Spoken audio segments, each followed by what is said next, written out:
El salón de conferencias del Hotel Metropol brillaba con la luz dorada de las lámparas de cristal. Los empleados de la empresa logística Global Trans en atuendos festivos llenaban el amplio salón.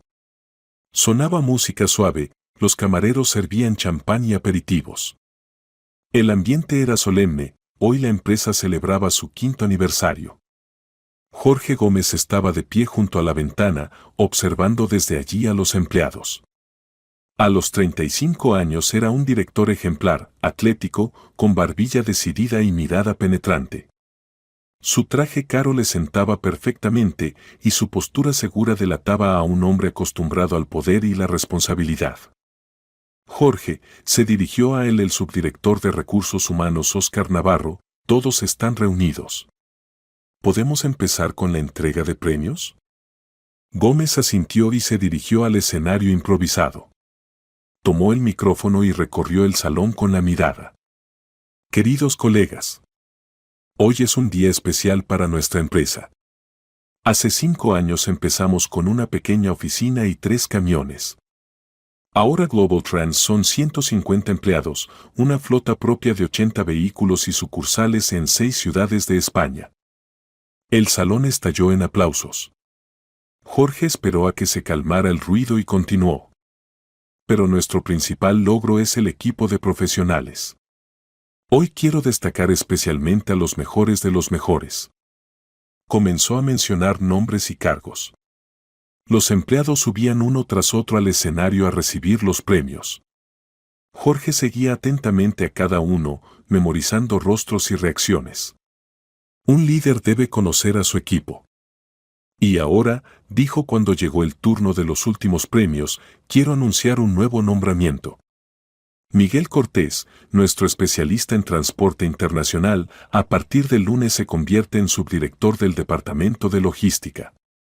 Desde una mesa junto a la pared se levantó un hombre alto y delgado de unos 30 años. Miguel Cortés trabajaba en la empresa solo 3 meses, pero ya había logrado acreditarse como un especialista competente. Es cierto que Jorge había notado que el nuevo empleado a menudo parecía preocupado, y a veces incluso se ponía nervioso sin razones aparentes. Cortés se acercó al escenario, pero en lugar de alegría en su rostro se leía inquietud. Recibió la carpeta con los documentos del nombramiento y murmuró al micrófono. Gracias por la confianza. Intentaré no decepcionar. Cuando terminó la parte oficial, los invitados se dispersaron por el salón. Comenzaron conversaciones informales, algunos bailaban, otros se fotografiaban.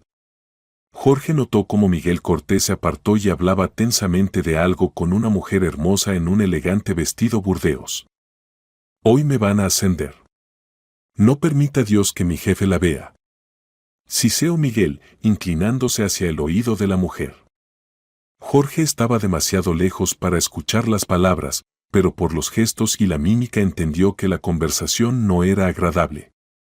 La mujer objetó algo, pero Miguel negó con la cabeza y se dirigió rápidamente hacia la salida del salón. Después de varios minutos Jorge se disculpó ante los colegas y se dirigió al baño. En el pasillo había silencio, solo se escuchaba la música amortiguada del salón de banquetes. Empujó la puerta y entró. Cuando salía, arreglándose ante el espejo, la puerta del baño se abrió y se encontró en el pasillo con esa misma mujer del vestido burdeos.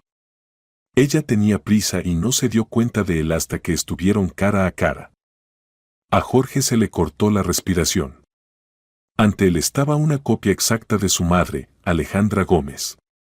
El mismo cabello rubio, los mismos ojos gris azules, el mismo óvalo delicado del rostro. Incluso la manera de comportarse era similar. Como si el tiempo hubiera retrocedido y volviera a ver a mamá como era en su juventud. La mujer sonrió avergonzada y quiso pasar de largo, pero en ese momento se le resbaló de las manos un pequeño bolso negro. El contenido se desparramó por el suelo. Perdón, dijo Jorge automáticamente y se agachó, ayudando a recoger las cosas. Le entregaba cosméticos, llaves, billetera. Cuando sus dedos se tocaron casualmente, la mujer levantó los ojos hacia él, y Jorge se convenció definitivamente de la increíble semejanza. Gracias, dijo ella, recibiendo el bolso. Soy tan torpe. Me llamo Albina. Jorge, se presentó él, sin apartar la mirada de ella. Albina, como un sueño al despertar. Ese era el nombre de su hermana. ¿Usted es la esposa de Miguel Cortés?, preguntó él. Sí, ¿y usted, se quedó callada, es su jefe? Resulta que sí, asintió Jorge. Es un buen especialista. Miguel se preocupa mucho por el trabajo, dijo Albina. Este puesto significa mucho para nosotros. En su voz se escuchaban notas de ansiedad. Jorge quiso decir algo, pero ella ya se había despedido y se dirigía de vuelta al salón. Él se quedó parado en el pasillo, tratando de entender qué le había pasado. La semejanza era asombrosa. Y el nombre Albina. De vuelta en el salón, Jorge ya no pudo concentrarse en la fiesta. Respondía maquinalmente a las preguntas de los colegas, agradecía las felicitaciones, pero sus pensamientos estaban ocupados con el encuentro con Albina. Los Cortés ya se habían ido, y no logró hablar más con ella. En casa, en su mansión en Las Rosas, Jorge no pudo dormir por mucho tiempo. Caminaba por el despacho, deteniéndose de vez en cuando junto a la estantería donde en un estante estaba la única fotografía de su familia. Mamá, papá y dos figuras infantiles, él mismo a los 15 años y Albina, su hermana menor.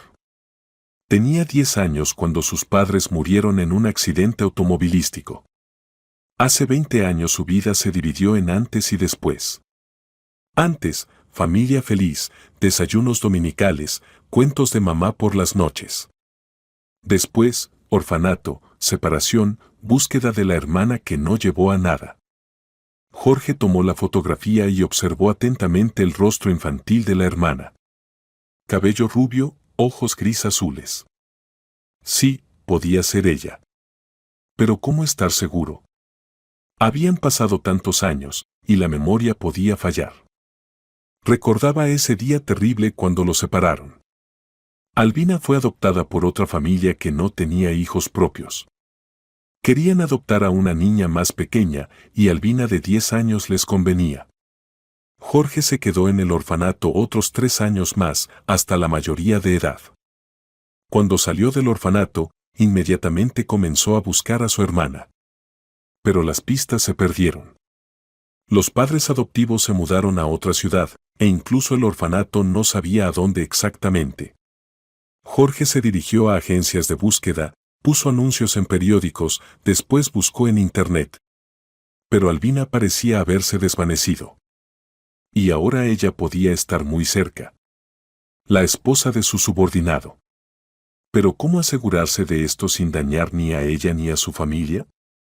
La mañana siguiente resultó nublada. Jorge llegó a la oficina más temprano de lo habitual, a las 7:30. Quería concentrarse en el trabajo, pero los pensamientos constantemente volvían al encuentro de ayer.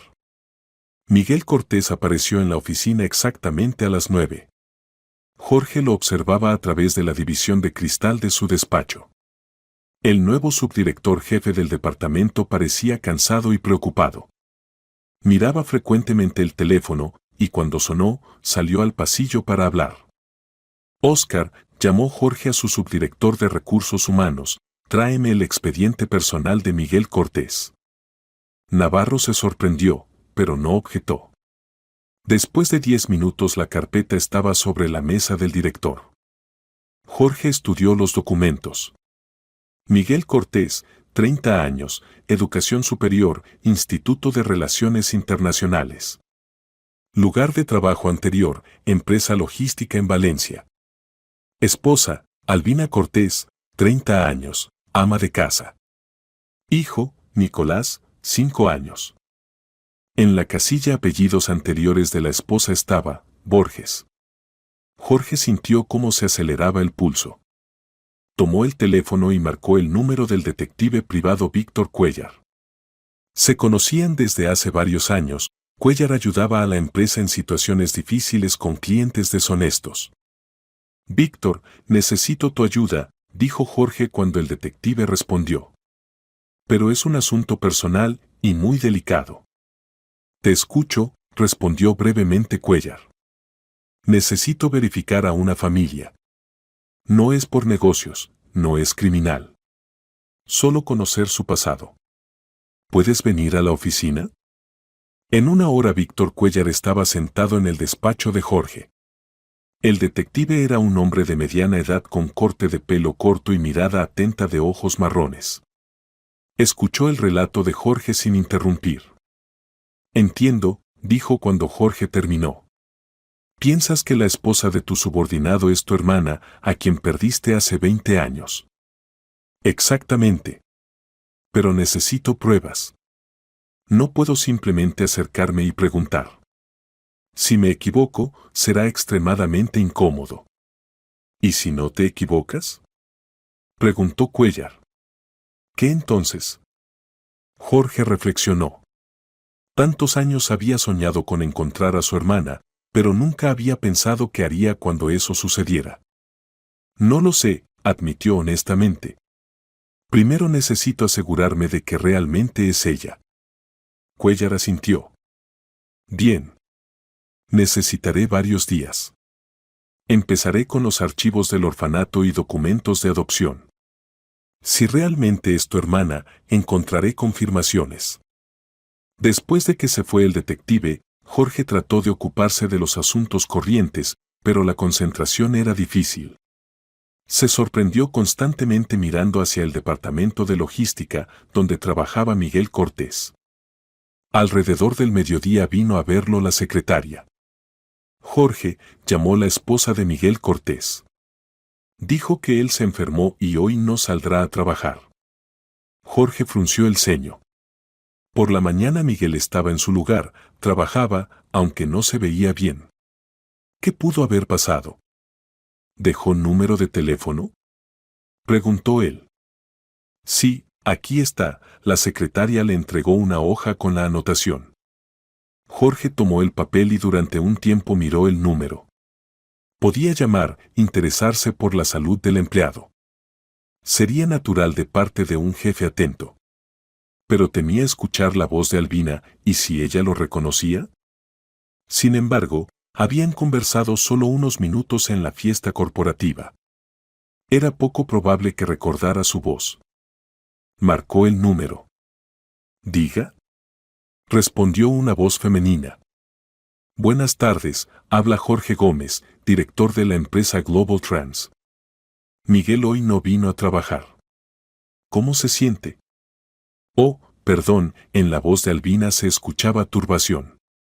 Le subió la fiebre, probablemente se resfrió. Mañana seguramente estará en el trabajo. No es grave, la salud es más importante. Transmítale que le deseamos pronta recuperación. Gracias, se lo transmitiré. Hasta luego. Jorge colgó lentamente el auricular. La voz definitivamente era familiar. No exactamente como la de una niña de 10 años, pero algo en común quedaba. ¿O era autosugestión? Por la tarde, de regreso a casa, pasó cerca del barrio de edificios altos donde, según el expediente personal, vivía la familia Cortés. Jorge incluso redujo la velocidad, observando las casas, pero después reconsideró y siguió adelante. No era ningún acosador. En casa lo esperaba una tarde tranquila. Jorge vivía solo. Después del divorcio hace 3 años no había vuelto a intentar construir relaciones serias. El trabajo ocupaba todo el tiempo y los romances ocasionales terminaban rápidamente. Las mujeres no soportaban su carácter reservado y constante ocupación. Preparó una cena rápida, encendió la televisión, pero las noticias no las percibía. Los pensamientos una y otra vez volvían a la posibilidad de haber encontrado a su hermana. Si realmente era Albina, ¿por qué no lo reconoció? Claro, él había cambiado mucho en 20 años. Un adolescente de 15 años y un hombre de 35 son dos cosas muy diferentes. Pero algo en común debía haber quedado. O tal vez sí lo reconoció, pero no lo demostró. Pero entonces, ¿por qué calla? Jorge sacó la fotografía de sus padres y observó largamente el rostro de su madre. La semejanza con Albina era asombrosa. Demasiado asombrosa para ser casualidad. Miguel Cortés salió a trabajar al día siguiente, pero se veía aún peor que el lunes. Bajo los ojos se veían ojeras oscuras y las manos le temblaban ligeramente cuando sostenía los documentos. Jorge decidió hablar con él personalmente. Bajó al departamento de logística alrededor del mediodía. «Miguel, ¿cómo te sientes?», preguntó, acercándose a la mesa de trabajo. «Todo está bien, Jorge», respondió Cortés, pero su voz sonaba tensa. «Gracias por interesarte ayer. Si necesitas tomar otro día libre, háblame. La salud es más importante que el trabajo». Miguel asintió, pero algo en su mirada hizo que Jorge se pusiera alerta. El nuevo subdirector jefe del departamento claramente se preocupaba por algo y no era por un resfriado. Por cierto, añadió Jorge como si nada, conocí a su esposa en la fiesta corporativa. Mujer muy agradable. Sí, Albina, Miguel se quedó callado. Ella no le gustan mucho esos eventos. Apenas la convencí de ir. Entiendo. Muchos no gustan de las fiestas oficiales. ¿Y dónde trabaja ella? Albina es ama de casa. Tenemos un hijo de 5 años, Nico, requiere mucha atención. Jorge habló un poco más sobre el trabajo y regresó a su despacho. Miguel definitivamente escondía algo. Pero que exactamente, aún no estaba claro. En la segunda mitad del día llamó Víctor Cuéllar. «Hay resultados preliminares», dijo el detective. «¿Puedo ir o nos encontramos en otro lugar?» «Ven a la oficina», respondió Jorge. Cuéllar apareció en media hora. Se veía sombrío, lo que alarmó a Jorge. «¿Qué descubriste?», preguntó el director en cuanto se sentó el detective. «Empezaré con la buena noticia», dijo Cuéllar. «Albina Cortés, apellido de soltera Borges, realmente es tu hermana. Verifiqué los archivos del hogar de menores número 17. Ella estuvo allí desde los 10 años, fue adoptada por la familia Borges el mismo año. Las fechas de nacimiento coinciden, hay fotografías». Jorge sintió cómo se le cortó la respiración. 20 años de búsquedas finalmente se coronaron con éxito. ¿Y la mala noticia?, preguntó él. «Tu hermana y su familia están en serios problemas», dijo Cuéllar. «Miguel Cortés debe a estructuras criminales una gran suma de dinero. Alrededor de 20 millones de euros. ¿Qué?». Jorge no creyó lo que oía. «¿De dónde tales deudas?». «Es una larga historia», suspiró el detective. «Hace 3 años Miguel trabajaba en una empresa logística en Valencia. Allí conoció a un hombre llamado Valentín Costa. Es una autoridad local que se dedica, entre otras cosas, al crédito ilegal con altos intereses». «Continúa», dijo brevemente Jorge. «Al principio Miguel tomaba pequeñas sumas. Después las sumas crecieron. Costa le propuso participar en el transporte de cargas especiales. Miguel aceptó, sin saber que transportaba sustancias prohibidas». Jorge cerró los ojos. La historia se ponía cada vez peor. «¿Cuándo se descubrió esto?», preguntó él. «Hace medio año. La policía desmanteló el canal, pero Miguel logró esconderse. Se fue a Madrid, consiguió trabajo contigo. Pero la deuda quedó y está creciendo.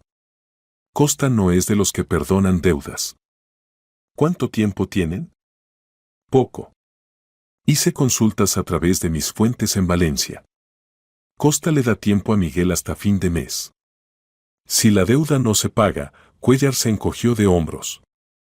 «Las amenazas ya han llegado. Y no solo dirigidas a Miguel, sino también a la familia». Jorge se levantó y se acercó a la ventana. Abajo bullía la vida madrileña, coches, gente, un día ordinario. Y en algún lugar cerca su hermana, a quien había buscado 20 años, se encontraba en peligro mortal. «¿Qué se puede hacer?», preguntó él. Teóricamente, pagar la deuda. Pero 20 millones de euros no los encuentra cualquiera. ¿Y si no se paga? Costa no bromea. En su historial hay varios asesinatos, aunque no se logró demostrar nada. Puede tocar incluso al niño. Jorge regresó a la mesa y se sentó frente al detective. Víctor, necesito tiempo para pensar. Continúa la vigilancia, pero con cuidado. Si algo cambia, llama inmediatamente. Entendido, asintió Cuéllar. Pero no te demores. El tiempo es poco. Después de que se fue el detective, Jorge se quedó mucho tiempo sentado en el despacho, reflexionando sobre la situación. El destino le había hecho un regalo cruel. Encontró a su hermana, pero resultó estar en peligro mortal. Y lo más terrible, ella ni siquiera sabía que tenía un hermano dispuesto a ayudarla. Pero ¿cómo ayudar sin revelar la verdad? Si se acercaba a Albina y le decía que era su hermano, podía no creerle. O creería, pero entonces surgirían muchas preguntas que llevarían a una crisis familiar. ¿Y Miguel? Jorge ahora entendía por qué el subordinado estaba tan nervioso. Una persona a quien amenaza una autoridad criminal no puede sentirse tranquila. 20 millones de euros. La suma era grande, pero no crítica para Jorge. Su negocio traía buen ingreso y los bienes raíces valían aún más. La casa en Las Rosas la había comprado hace 3 años por 30 millones. Ahora valía aún más. Pero simplemente dar dinero era imposible. Miguel sospecharía algo malo. Se necesitaba otra manera. Jorge llamó al jefe del departamento de logística, Sergio Blanco. Sergio, ¿cómo trabaja el nuevo subdirector?, preguntó él. ¿Cortés? Blanco se encogió de hombros. Conoce su trabajo, pero está algo nervioso. Tal vez aún no se ha adaptado. Entiendo. ¿Y no habías pensado en expandir el departamento? Los transportes internacionales están aumentando. Lo había pensado. Pero se necesitan fondos adicionales. Prepara un plan de expansión. Posiblemente asignemos presupuesto. Blanco asintió y se fue. Jorge comenzó a pensar en un plan. Si creaba un nuevo proyecto, se requeriría financiación adicional. Y la financiación adicional significaba bonos para los empleados. Bonos grandes. Pero antes de actuar, necesitaba saber más sobre la situación. Y lo principal, entender si Albina sabía sobre las deudas del marido. Al día siguiente Jorge decidió actuar. No podía esperar más a que el detective recopilara información. Quedaba poco tiempo y era necesario emprender algo. Del expediente personal conocía la dirección donde vivía la familia Cortés. Era un típico barrio residencial, edificios de varios pisos, patios de juegos, pequeñas tiendas. Periferia madrileña ordinaria. Jorge aparcó el coche no lejos de la casa y se puso a esperar. No sabía qué exactamente buscaba, pero sentía que debía ver a su hermana con sus propios ojos, asegurarse de que estaba a salvo. Alrededor de las 3 de la tarde salió del portal Albina con un niño de unos 5 años. Nico, así se llamaba el hijo, si la memoria no le fallaba. El niño era rubio como mamá y muy activo. «Mamá, ¿puedo hoy balancearme en los columpios un poco más?», preguntó él. «Por supuesto, cariño», respondió Albina. «Hoy tenemos mucho tiempo». Se dirigieron hacia un pequeño parque que se ubicaba a 2 manzanas de la casa. Jorge esperó unos minutos y fue tras ellos. El parque era pequeño, pero acogedor. Parque infantil, varios bancos, estanque con patos. Albina se sentó en un banco y observaba cómo Nico jugaba con otros niños. Jorge compró un periódico en el kiosco y se sentó en un banco vecino. Desde aquí podía ver a su hermana, pero ella no lo notaba. Albina se veía cansada. Miraba frecuentemente el teléfono, a veces suspiraba. Cuando el teléfono sonó, respondió rápidamente. «Micha, ¿cómo van las cosas?». Escuchó Jorge. ¿Qué? ¿Volvieron a llamar? Pero dijiste que todo se arreglaría. Después habló más bajo, pero por la entonación se entendía que la conversación era desagradable. Albina miraba constantemente a su hijo, tratando de que no escuchara. No sé qué hacer, dijo al final de la conversación. Tengo miedo, Micha. Mucho miedo. Jorge apretó las manos en puños. Significaba que ella sabía sobre las deudas. Y temía por su familia. Después de la conversación telefónica, Albina se volvió aún más distraída. Se sobresaltaba por cada sonido fuerte, miraba alrededor. El instinto maternal le sugería que la familia estaba amenazada. Nico corrió hacia mamá.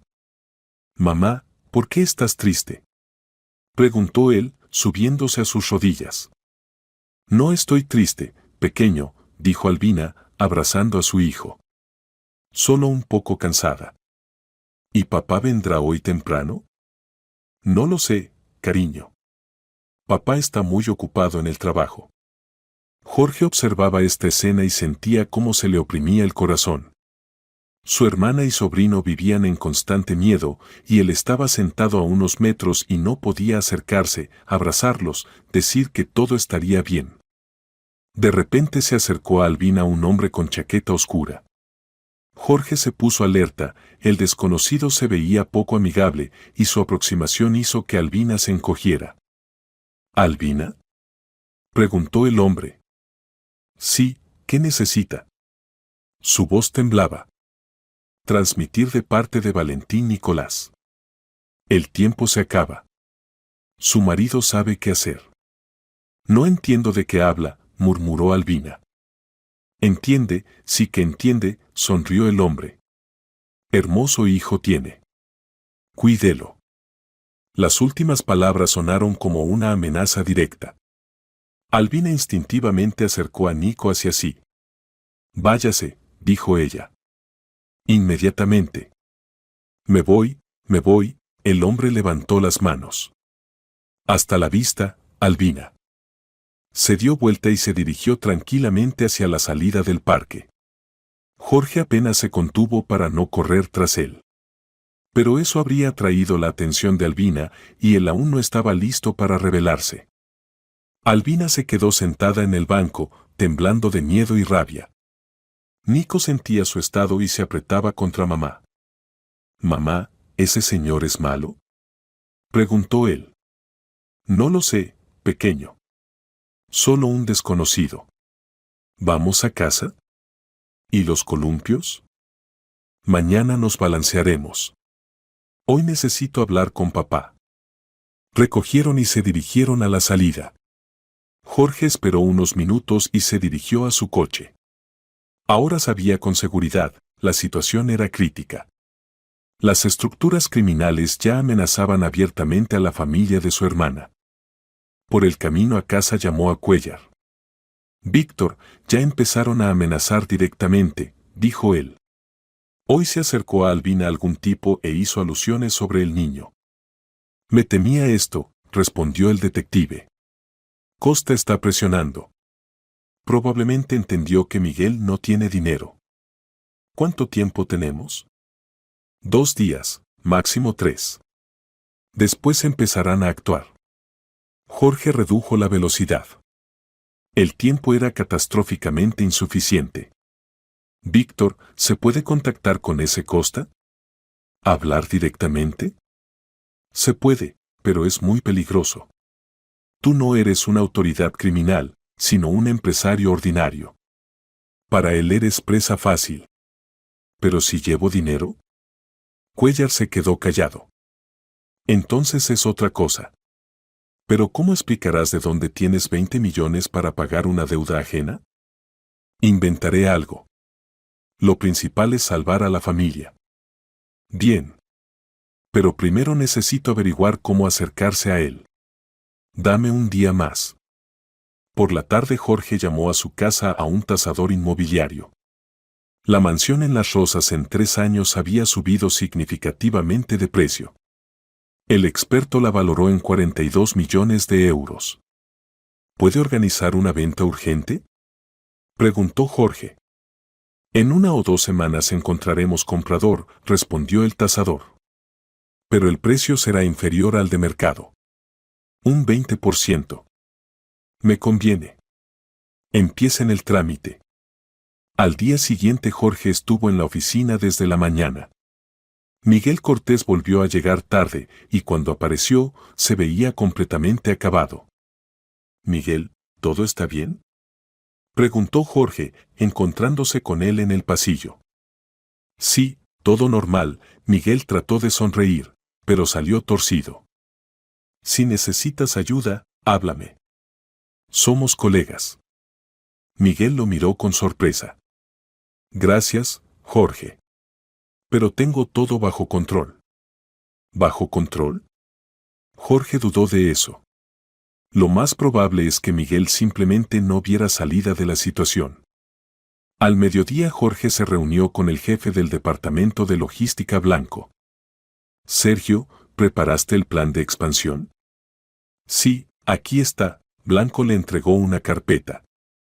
Será necesario aumentar el personal en 5 personas, alquilar almacén adicional, comprar equipamiento. ¿Cuánto costará esto? Alrededor de 40 millones de euros. Pero se amortizará en 1 año y medio. Bien. ¿Y qué bonos se podrán pagar a los empleados?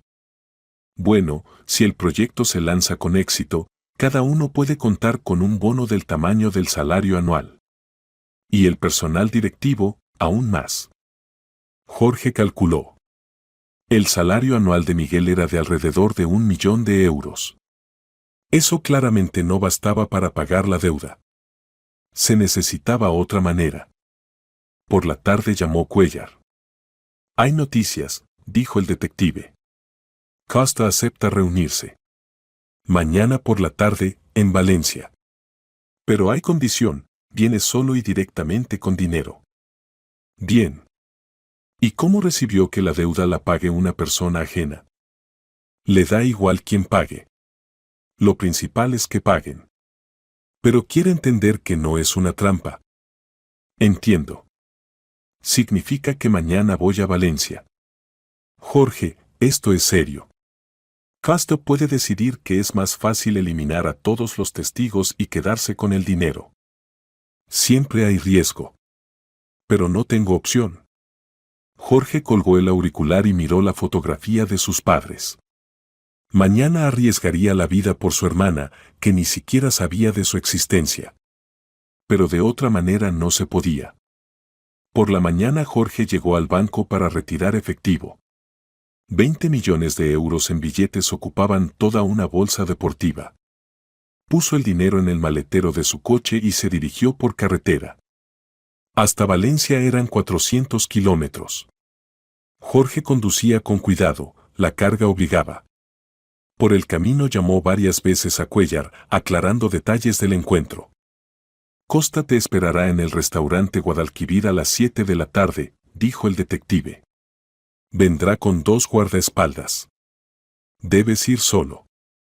¿Y garantías? Ninguna garantía.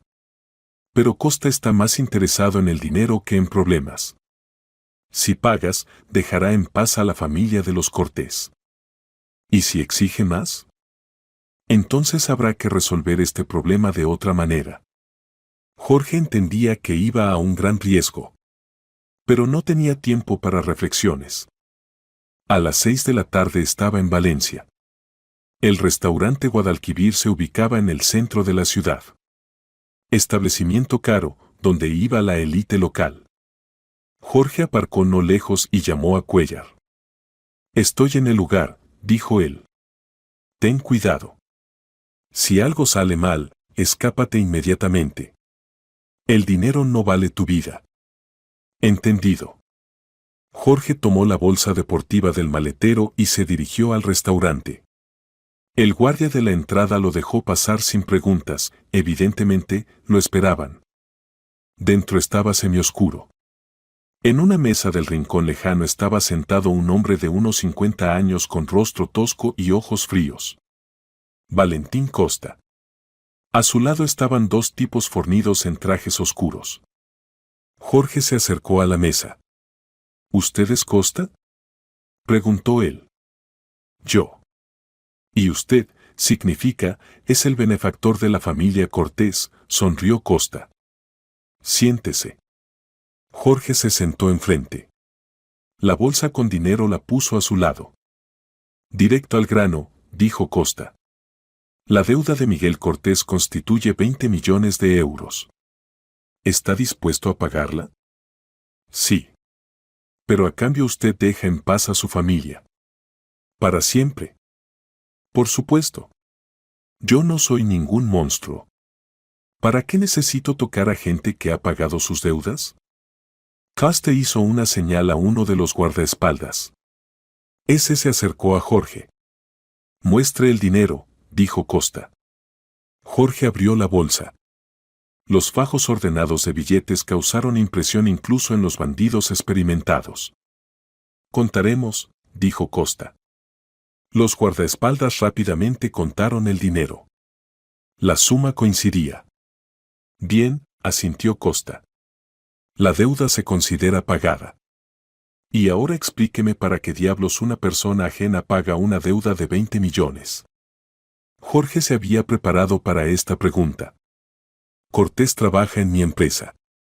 Especialista muy valioso. No quiero perderlo. ¿Por 20 millones? Costa se rió. ¿Con qué salario lo obsequió? Ese es mi asunto, respondió secamente Jorge. Bueno, por supuesto, Costa se encogió de hombros. Su dinero, su derecho. Lo principal es que la deuda está pagada. Hizo una señal a los guardaespaldas y esos levantaron la bolsa. Es agradable hacer negocios con gente seria, dijo Costa. Puede transmitir a Cortés que está libre. Y que no se me aparezca más por los ojos. Jorge se levantó. ¿Eso es todo? Todo. Que tenga suerte. Jorge salió del restaurante con la sensación de que se había quitado un peso enorme de los hombros. El trato se había realizado y ahora la familia de Albina estaba a salvo.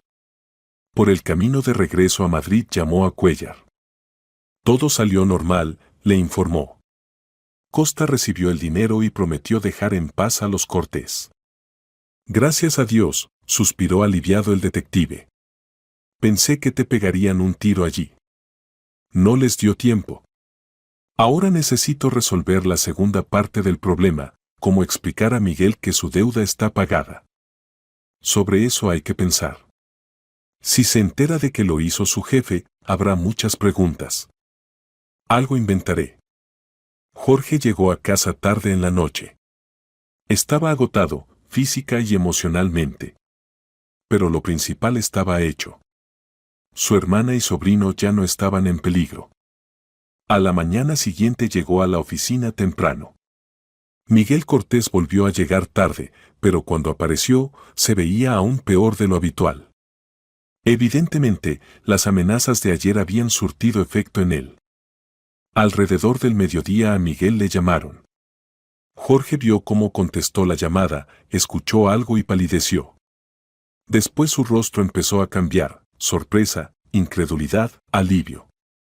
¿Qué?, preguntó Miguel. ¿Quién pagó? No entiendo. La conversación continuó varios minutos.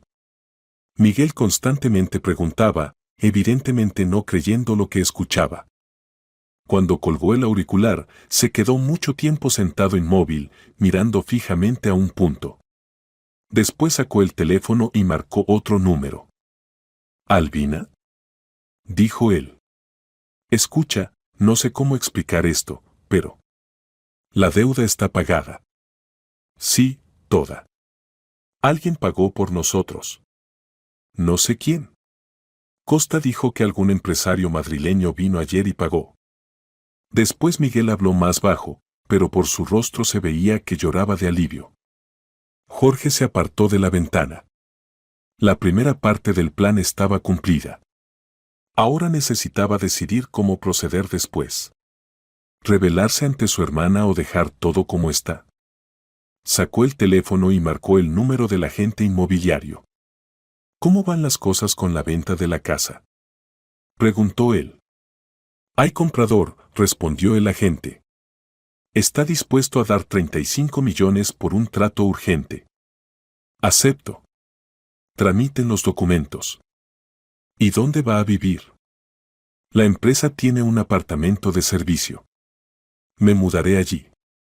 Jorge colgó el auricular. Sí, se había quedado sin su casa, pero a cambio su familia estaba a salvo. Y la casa es solo una cosa. La familia es más importante. Pasó una semana. Miguel Cortés como que se transformó, desaparecieron las ojeras bajo los ojos, volvió la confianza en los movimientos. Se dedicó al trabajo con entusiasmo, tratando de justificar la confianza. Jorge lo observaba y pensaba que era hora de tomar una decisión. ¿Callar más o revelar la verdad a Albina? Por un lado, podía simplemente seguir trabajando con Miguel, ver ocasionalmente a su hermana en eventos corporativos y contentarse con eso. Por otro lado, 20 años de separación era demasiado para seguir ocultándose. El viernes por la tarde Jorge tomó la decisión. Llamó a Cuéllar. Víctor, necesito tu ayuda en un asunto delicado, dijo él. Te escucho. Necesito organizar un encuentro con Albina Cortés. Que parezca natural, pero que el marido no lo sepa. ¿Para qué? Quiero revelarle la verdad. Contarle que soy su hermano. Cuéllar se quedó callado. ¿Estás seguro? La busqué 20 años. No puedo ahora simplemente observar desde lejos. Bien. Algo inventaré. Al día siguiente el detective llamó de vuelta. Tengo una idea, dijo él. Albina lleva a su hijo a clases de desarrollo en el Centro Infantil Margarita. Cada sábado a las 2 de la tarde. Puedes aparecer casualmente allí. ¿Y si sospecha algo malo? Dirás que tú también tienes un hijo. O sobrino. Inventarás algo. El sábado a la 1:30 Jorge llegó al Centro Infantil Margarita. Era un edificio moderno con letrero brillante y ventanas grandes. Aparcó y se puso a esperar. Exactamente a las 2 apareció Albina con Nico. El niño charlaba alegremente de algo y mamá le sonreía en respuesta. Se veía que su estado de ánimo era bueno, evidentemente, la liberación de las deudas y amenazas se había hecho sentir. Jorge esperó unos minutos y entró al centro. En el vestíbulo había muchos padres con niños. Se acercó a la administradora. Buenas tardes, dijo él. Querría apuntar a mi sobrino a clases. ¿Se puede ver cómo pasan las lecciones? Por supuesto, sonrió la chica. Hoy tenemos día de puertas abiertas. Pase al aula número 3. Jorge fue por el pasillo y miró al aula indicada. Los niños estaban sentados en mesitas pequeñas y dibujaban algo. Albina estaba de pie junto a la ventana, observando a su hijo. Perdón, dijo Jorge, acercándose a ella. ¿Este es el grupo para niños de 5 años? Albina se dio vuelta y lo reconoció. Oh, hola, se sorprendió ella. Ustedes, nos encontramos en la fiesta corporativa. Jorge, me parece. Sí, correcto. ¿Y usted es Albina? ¿Está aquí con su hijo? Sí, ahí está, dibuja una casita, Albina señaló a Nico. ¿Y usted qué hace aquí?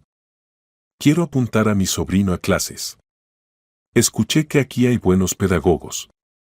Sí, nos gusta. Nico viene ya medio año. Se quedaron un poco observando a los niños. Jorge buscaba manera de dirigir la conversación hacia el rumbo necesario. ¿Y tiene otros hijos?, preguntó él. No, solo Nico. ¿Y usted? No tengo hijos. El sobrino es hijo de mi hermana. Entiendo. ¿Y la hermana es mayor o menor? Menor, dijo Jorge y sintió cómo se aceleraba el pulso. 5 años menor. Pero nosotros no nos vimos por mucho tiempo. Ella fue adoptada cuando éramos niños. Albina lo miró más atentamente. ¿Adoptada?, preguntó ella. Sí. Nuestros padres murieron cuando yo tenía 15 años y ella 10. Nos separaron. A ella la tomó otra familia, y yo me quedé en el orfanato. Albina palideció. ¿Cómo se llamaba su hermana?, preguntó con voz temblorosa. Albina, dijo suavemente Jorge. Albina Gómez. Unos segundos se miraron en silencio. Después Albina susurró. Es imposible. ¿Jorge? Sí, soy yo. Tu hermano mayor. Albina se cubrió el rostro con las manos y lloró. Calladamente, tratando de no atraer la atención de otros padres. Pensé que nunca te encontraría, dijo entre lágrimas. Tantos años busqué. Y yo te busqué. Todos estos años te busqué. Jorge se sentó a su lado y con cuidado tomó su mano. Albina, realmente eres tú. Te pareces tanto a mamá. Y tú a papá, sollozó ella. Se quedaron sentados, tomados de las manos, y lloraban. 20 años de separación, 20 años de búsquedas y esperanzas, todo esto terminó en un centro infantil, bajo los sonidos de risa infantil. Mamá, corrió hacia ellos Nico, ¿por qué lloras? Albina rápidamente se secó las lágrimas. Nada, cariño. Solo me encontré con un viejo amigo. ¿Y quién es este? Nico miró con curiosidad a Jorge. Este es el tío Jorge, dijo Albina. Muy buen amigo. Hola, tío Jorge, sonrió el niño. ¿Y tienes hijos?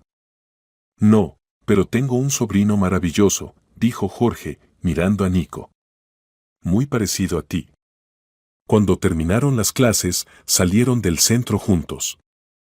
Necesitamos hablar, dijo Albina. Pero no ahora. Nico no debe escuchar. Por supuesto. ¿Cuándo te conviene? ¿Mañana por la tarde? Nico estará donde la abuela y Miguel en el trabajo. Encontrémonos en la cafetería Chocolatería en Gran Vía. A la 1. Bien.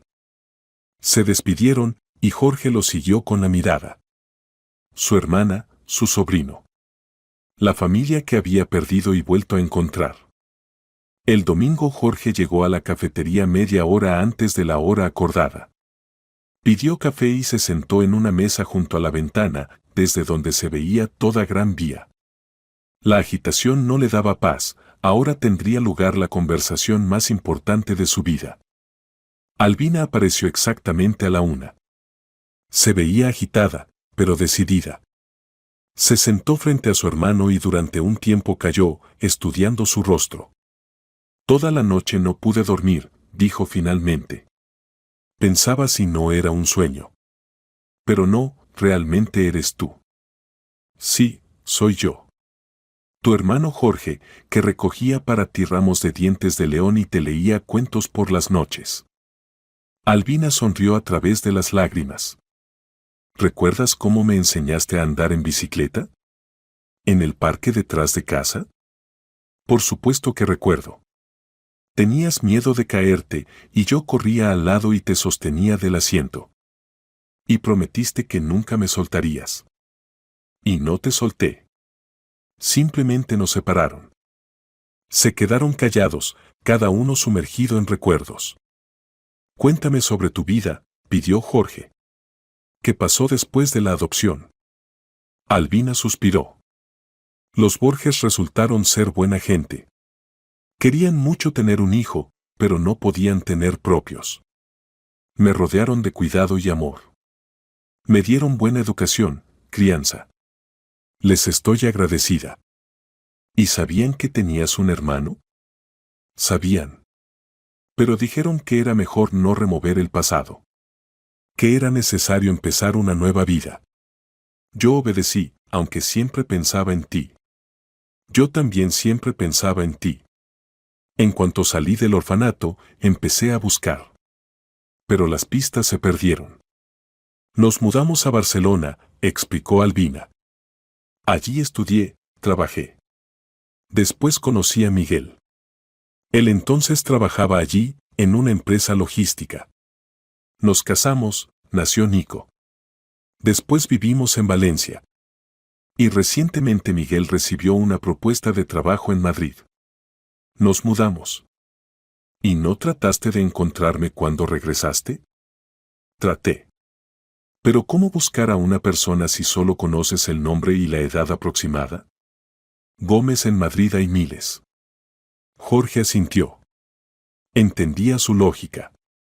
Y ahora cuéntame sobre ti, pidió Albina. ¿Cómo te convertiste en director de una gran empresa? Larga historia, suspiró Jorge. Después del orfanato ingresé al instituto, trabajé, gradualmente subí por la escalera profesional. Después abrí mi propio negocio. Fue difícil, pero me las arreglé. ¿Tienes familia? Estuve casado, pero me divorcié hace 3 años. No tengo hijos. Estoy completamente en el trabajo, no me alcanza el tiempo para la vida personal. Albina lo miró tristemente. ¿Significa que te quedaste solo? Hasta ayer sí. Y ahora tengo una hermana y un sobrino. Pidieron más café y continuaron la conversación. Albina contaba sobre su vida, sobre Nico, sobre lo difícil que había sido adaptarse a la vida madrileña. Jorge escuchaba y entendía que durante los años de separación ambos habían cambiado mucho, pero la conexión entre ellos no había desaparecido. Albina, dijo él en algún momento, necesito contarte algo. Sobre Miguel y sobre lo que pasó la semana pasada. ¿De qué hablas? Tu marido estaba en serios problemas. Tenía deudas ante gente muy peligrosa. Albina palideció. ¿De dónde lo sabes? Contraté a un detective privado para verificar si realmente eras mi hermana. Y me enteré de las deudas de Miguel. 20 millones de euros ante estructuras criminales. ¿Sabías? En la voz de Albina se escuchaba horror. ¿Todo este tiempo sabías? Sí. Y por eso intervine.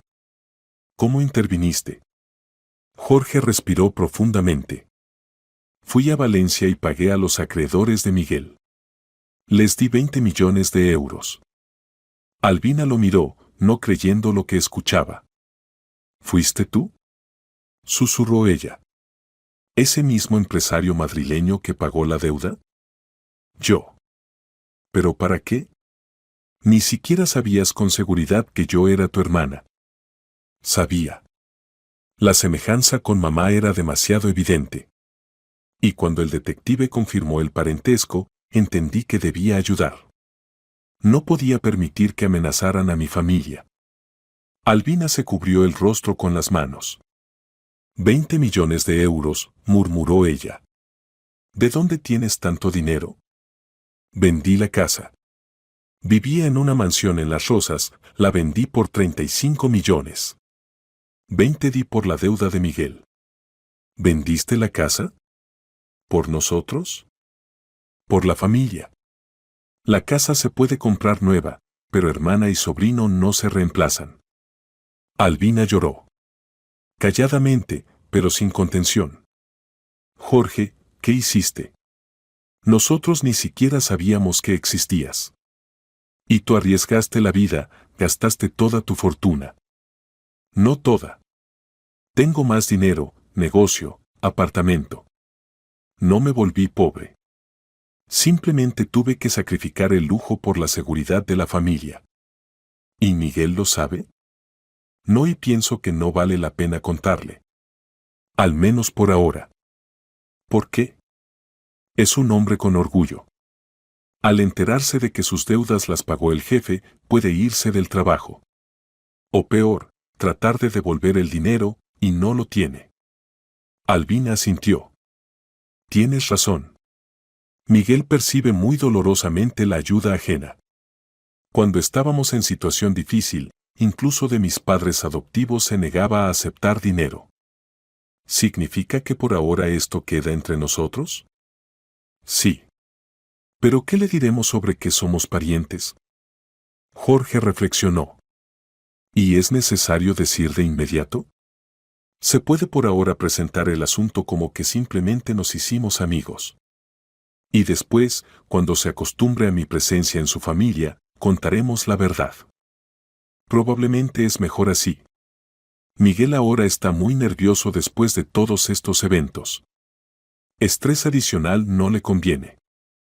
Estuvieron mucho tiempo más sentados en la cafetería, discutiendo detalles y recordando la infancia.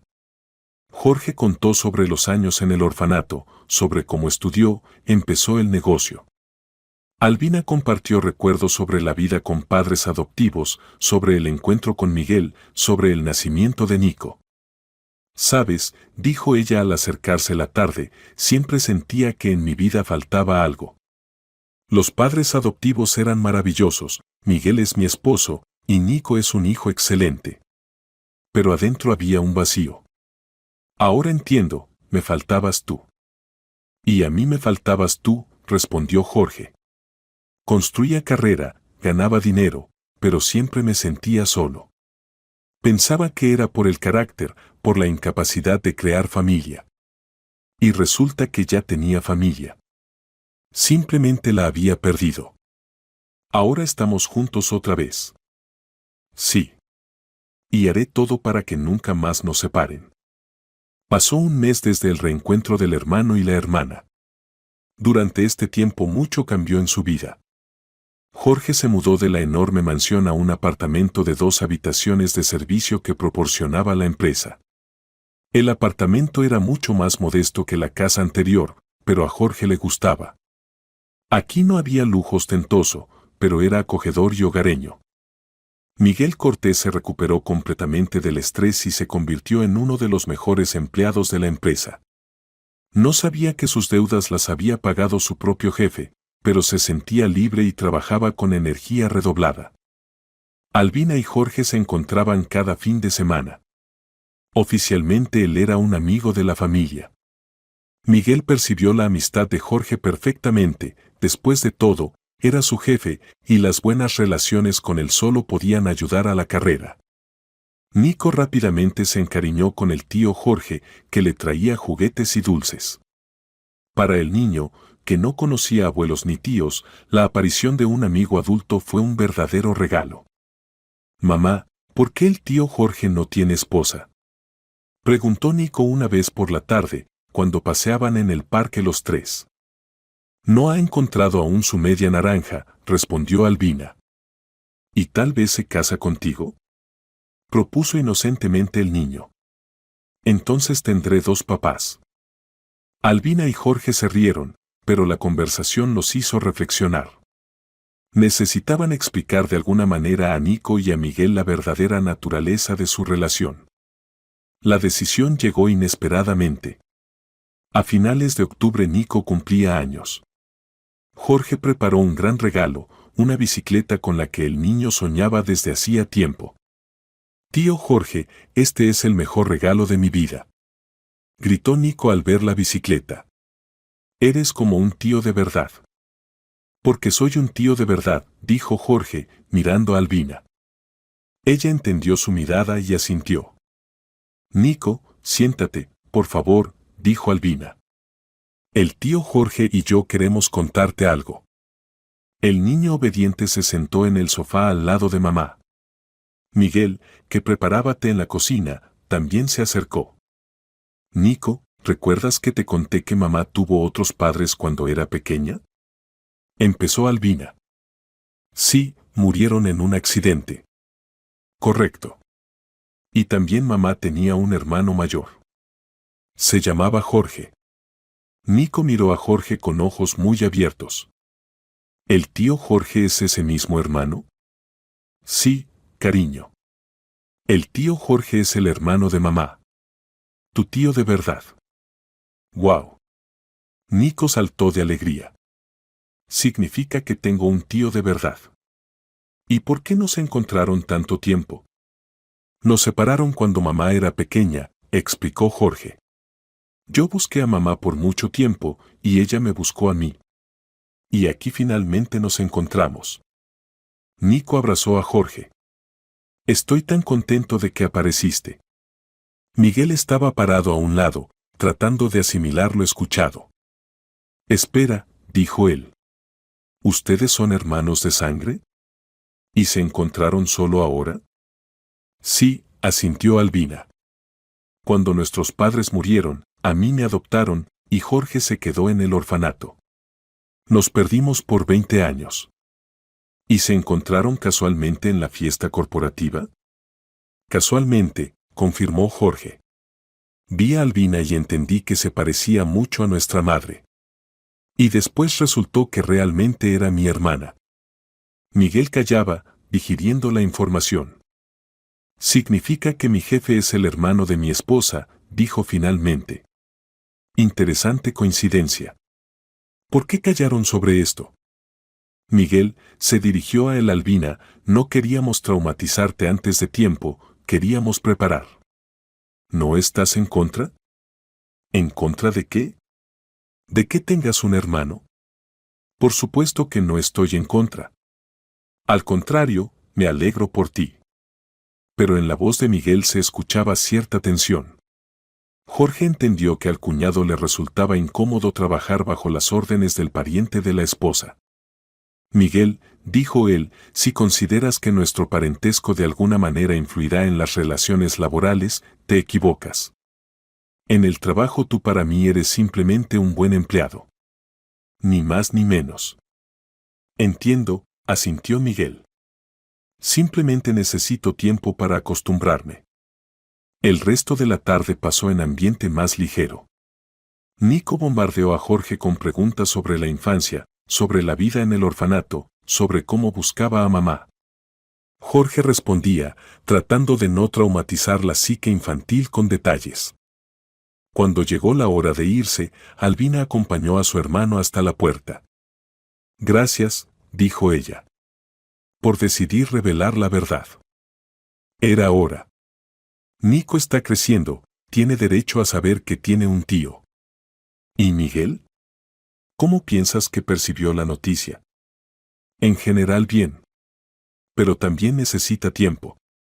Imagínate, de repente resulta que tu jefe es pariente tuyo. Eso cambia mucho. ¿Pero no cambiará sus relaciones laborales? Por supuesto que no. Yo no voy a encubrir sus errores o dar bonos inmerecidos solo porque es mi cuñado. Albina sonrió. Y no dudaba. Siempre fuiste justo. ¿Y de dónde lo sabes? Tenía 15 años cuando nos separamos. Recuerdo. Siempre defendías a los débiles. Algunos rasgos del carácter no cambian con los años. Jorge abrazó a su hermana. Hasta el encuentro el fin de semana. Prometí a Nico enseñarle a andar en la nueva bicicleta. Hasta el encuentro, hermanito. Al irse, Jorge sentía que en su vida había comenzado una nueva etapa. Ya no estaba solo. Tenía familia, hermana, cuñado, sobrino. Aunque esta familia aún no vivía junta, pero la conexión entre ellos era fuerte. Pasaron unos meses más. Llegó la primavera y las relaciones familiares se volvieron más naturales. Miguel se acostumbró a que su esposa fuera hermana del jefe, e incluso empezó a encontrar en esto ciertas ventajas. Jorge realmente no le hacía concesiones en el trabajo, pero a cambio su comunicación se volvió más cálida y confiada. Nico finalmente aceptó a Jorge como miembro de la familia. El niño a veces se quedaba con el tío los fines de semana, y Jorge con placer jugaba el papel de segundo padre. Le enseñaba a su sobrino a andar en bicicleta, a jugar ajedrez, le contaba historias de su infancia. Todo iba bien, hasta que un día de mayo ocurrió un evento que casi destruyó las relaciones familiares construidas con dificultad. Miguel trabajaba en un gran contrato internacional con una empresa alemana. El trato era complejo y requería mucho tiempo y atención. En algún momento cometió un error en los documentos que podía costar a la empresa una suma considerable de dinero. El error lo descubrió el propio Jorge durante la revisión de documentos.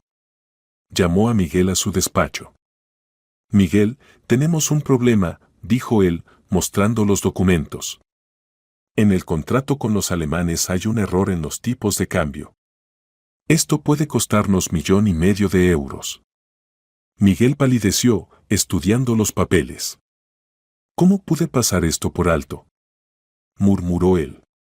Perdón, Jorge, la culpa es mía. Los errores pasan, dijo Jorge. Lo principal es corregirlos a tiempo. Contacta con los alemanes, explica la situación.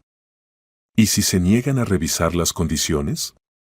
Entonces la empresa tendrá pérdidas. Pero no es el fin del mundo. Miguel salió del despacho deprimido. Todo el día estuvo llamando a Alemania, tratando de resolver el problema. Al atardecer quedó claro que los alemanes no aceptarían cambiar las condiciones. El error realmente costaría a la empresa 1,5 millones de euros. Por la tarde en casa Miguel contó a Albina lo sucedido.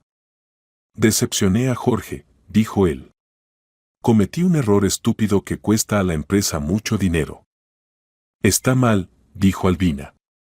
¿Y qué piensa Jorge? Veo lo molesto que está. Y lo peor de todo, puede pensar que me relajé, considerándome intocable por los lazos familiares. Eso son tonterías. Jorge no es esa clase de persona. Tal vez. Pero no sé qué será después. Al día siguiente Miguel llegó al trabajo sombrío. Trabajó con diligencia, tratando de compensar el error de ayer, pero sentía las miradas de los colegas. La noticia sobre las pérdidas ya se había extendido por la oficina. Alrededor del mediodía se le acercó Óscar Navarro, subdirector de Recursos Humanos. Miguel, la dirección quiere verte, dijo él. En el despacho del director. Miguel subió las escaleras con mal presentimiento. Estaba seguro de que Jorge lo había llamado para una conversación seria sobre el error de ayer. En el despacho, además de Jorge, estaban sentados Navarro y la contadora jefe Alicia Ramírez. Reunión oficial, mala señal. Siéntate, Miguel, dijo Jorge. Estamos discutiendo la situación con el contrato alemán. Estoy dispuesto a asumir plena responsabilidad por mi error, declaró inmediatamente Miguel. ¿Qué responsabilidad exactamente?, preguntó Ramírez. ¿Compensar las pérdidas? Si es necesario, sí. Jorge negó con la cabeza. Miguel, nadie te exige compensación. Los errores les pasan a todos. Incluso a mí. Pero 1,5 millones de euros. Ese es dinero de la empresa, y la empresa lo perdió. No tú personalmente. Navarro abrió la carpeta con documentos. Analizamos tu trabajo en los últimos meses, dijo él. En general los resultados son buenos. Este error es una casualidad lamentable, nada más. ¿Significa que no me despiden?, preguntó con esperanza Miguel. Por supuesto que no, respondió Jorge. Pero introduciremos verificaciones adicionales para contratos grandes. Ahora todos los documentos por suma superior a 1 millón de euros los verificarán 2 personas independientemente. ¿Esto es por mi culpa? Por el error. No importa quién lo cometió. Importa que no se repita. Miguel salió del despacho suspirando de alivio, pero al mismo tiempo desconcertado. Esperaba que Jorge fuera más estricto con él precisamente por las relaciones familiares, para que no lo acusaran de favoritismo. Pero el director se relacionó con la situación absolutamente con justicia. Por la tarde, cuando Jorge vino a visitarlos, Miguel tocó este tema. Jorge, gracias por no hacer escándalo de este asunto, dijo él. Estaba preparado para lo peor. ¿Para qué exactamente? Para el despido. O al menos para la amonestación. 1,5 millones son dinero serio. Jorge se encogió de hombros. Para la empresa no es una suma crítica. Y un buen especialista vale más que el dinero. Pero los colegas pueden pensar que me encubres por los lazos familiares. ¿Qué piensen? Yo sé que actúo correctamente. No se puede culpar a una persona por ser humana y no robot. La gente comete errores. Importa extraer lecciones de ellos. Albina escuchaba su conversación y se sentía orgullosa de su hermano.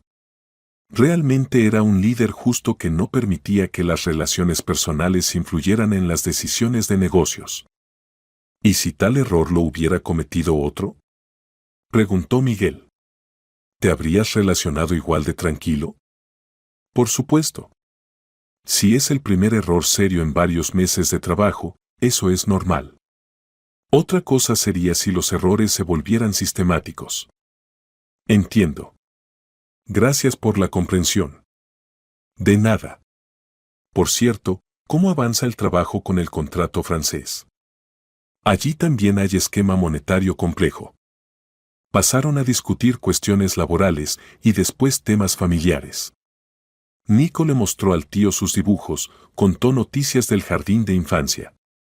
Albina preparaba la cena y escuchaba las conversaciones masculinas. En algún momento se dio cuenta de que finalmente se sentía feliz. Tenía un marido cariñoso, un hijo maravilloso y el mejor hermano mayor. La familia estaba completa. Pasaron 3 años desde el reencuentro de la familia Gómez Cortés. Durante este tiempo mucho cambió en su vida. La empresa Global Trans bajo la dirección de Jorge siguió creciendo y desarrollándose. Miguel Cortés se convirtió en uno de los empleados clave y recibió un ascenso, ahora era jefe del Departamento de Transportes Internacionales. Ya no cometía errores serios, y las lecciones del pasado le ayudaron a volverse más atento y responsable. Albina, cuando Nico fue a la escuela, decidió volver al trabajo. Consiguió empleo en el Centro de Desarrollo Infantil como pedagoga psicóloga. El trabajo le traía placer y las tardes las dedicaba como siempre a la familia. Nico creció y se convirtió en un verdadero deportista. El tío Jorge lo apuntó a la sección de fútbol y el niño mostraba buenos resultados. Los fines de semana a menudo iban al estadio, apoyaban al equipo favorito. Jorge compró un apartamento de 3 habitaciones en el mismo barrio donde vivía la familia Cortés. Ahora vivían en casas vecinas y se veían casi todos los días. La vida personal de Jorge también se arregló. Hace medio año conoció a Marina Bermúdez, médica infantil de la clínica donde se atendía Nico. Marina estaba divorciada, tenía una hija adolescente. Las relaciones se desarrollaban lentamente, pero con perspectiva. Tío Jorge, ¿cuándo te casas con la tía Marina? Preguntó Nico una vez durante la cena familiar. ¿De dónde tales preguntas? Se rió Jorge. Mamá dijo que os gustáis. Y si la gente se gusta, se casa. No todo es tan simple, Nico. Se necesita tiempo para conocerse mejor. Pero yo ya conozco a la tía Marina. Es buena. Y Leila también es buena. Leila, la hija de Marina, una chica de 15 años que rápidamente se hizo amiga de Nico, a pesar de la diferencia de edad. Nico tiene razón, dijo Albina. Marina es una mujer maravillosa. Pienso que os convenís. Ya veremos, respondió evasivamente Jorge. En realidad él mismo pensaba en el matrimonio. Después de tantos años de soledad quería crear una familia completa. Marina le gustaba, inteligente, bondadosa, comprensiva. Ya conocía la historia de su búsqueda de la hermana y admiraba cómo había sacrificado su bienestar por la seguridad de los seres queridos. ¿Y recuerdas cómo nos conocimos? Preguntó Jorge a Albina cuando Nico se fue a hacer los deberes. Albina sonrió. Enseguida sentí algo familiar en tu rostro. Pero pensé que era autosugestión. Qué bueno que me detuve y no callé entonces. Podríamos habernos separado y no encontrarnos nunca más. Destino, dijo Miguel, que escuchaba su conversación. Si la gente está destinada a estar junta, se encontrarán. Filósofas, notó Jorge. La vida enseñó. Hace 3 años pensaba que mi familia estaba al borde de la catástrofe. Y ahora somos felices, todo está bien. Y todo gracias a ti. Simplemente hice lo que debía hacer. No todo hermano daría 20 millones por la seguridad de la familia, objetó Miguel. todo el que ama a sus seres queridos. Estuvieron mucho tiempo más sentados en la cocina, discutiendo planes para el verano. Pensaban ir toda la familia a la casa de campo que Jorge había alquilado en las afueras de Madrid. Marina y Leila también debían unirse a ellos. «Sabes», dijo Albina cuando Miguel se fue a ver fútbol, «a veces pienso en nuestros padres. ¿Cómo se alegrarían de vernos ahora?» «Pienso que nos ven», respondió Jorge. «Y están orgullosos de que no nos rendimos, nos encontramos y nos reunimos en una nueva gran familia». «Gran familia. Tú, yo, Miguel, Nico, pronto posiblemente Marina y Leila. Tal vez aparezcan más niños», sonrió Jorge. «¿En tu caso? ¿Por qué no? Solo tengo 38 años. Aún no es tarde para ser padre. Y nosotros con Miguel también podemos tener para Nico hermanitos o hermanitas». ¿Significan que planean? Por ahora solo pensamos. Nico ya está terminando segundo grado, se volvió independiente. Tal vez es hora del segundo hijo. Jorge se imaginó una gran familia, sobrinos y sobrinas, fiestas familiares, viajes comunes. Después de tantos años de soledad, esta perspectiva parecía maravillosa. «Albina», dijo él seriamente, «quiero que sepas, pase lo que pase, siempre estaré cerca. Nos perdimos una vez y nunca más permitiremos que esto se repita». «Lo sé», respondió ella, tomándolo de la mano. «Y yo también siempre estaré cerca. Somos familia. Y la familia es para siempre». De la sala se escuchó un grito alegre de Miguel, evidentemente, su equipo había marcado un gol. Nico salió corriendo de su habitación para ver la repetición. «Tío Jorge, ven rápido», le gritó. Marcaron un gol tan hermoso. Jorge se levantó y se dirigió a la sala con la compañía masculina. Albina se quedó en la cocina, recogiendo los platos y pensando en lo afortunada que era. El hermano perdido se había encontrado, la familia estaba a salvo y por delante los esperaba una larga vida feliz. En un mes en la terraza de la casa de campo se reunió la gran familia, Jorge con Marina y su hija Leila, Albina con Miguel y Nico. El sol se ponía en el horizonte, tiñendo el cielo de tonos naranjas y rosados. Nico y Leila jugaban a la pelota en el césped, los adultos conversaban tranquilamente sobre planes y sueños. Jorge miraba este cuadro y pensaba en lo extraño que se forma la vida. 20 años había buscado a su hermana sin saber si estaba viva.